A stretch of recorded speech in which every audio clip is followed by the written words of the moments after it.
mango leaves determine how the plant, well, leaves are important on a lot of things, and they're a source of communication, everything else, and the hormones in the plants. The stimulus to flower, mangoes generally flower from the terminal ends of the branches, and the leaves that are surrounding that terminal tips determine whether it's going to decide to come out with new growth or it's going to flower. And the older those leaves are, this is important, the older those leaves are, the more likely the cold weather or dry weather or what all makes them decide to flower is going to make them decide to come out with a terminal flower instead of terminal bud that will continue as vegetative growth, as a new branch or tip of a branch. So why is this important?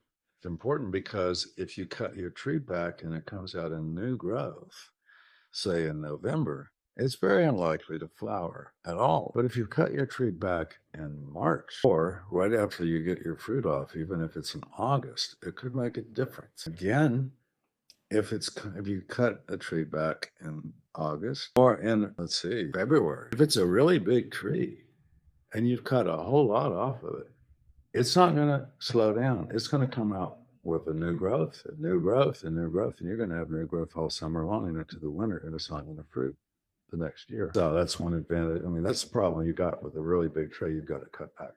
But you have no choice, in my opinion. You either cut it back severely, I keep repeating myself, cut it back severely, pay the price, not getting fruit the next year, but you will get your tree back down to size if you really cut it back. But if you don't do that, it's just going to keep growing it bigger.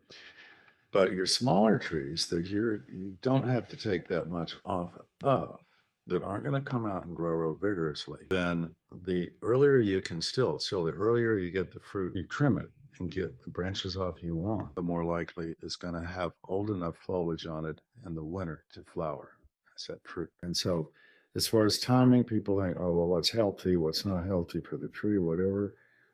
I've never seen pruning a mango tree really hurt it, excuse me, unless it was a really, really, really big tree. Sometimes you cut one of them back, they come out real vigorous, and then you have a hurricane and the branches rip off because they aren't fastened very well.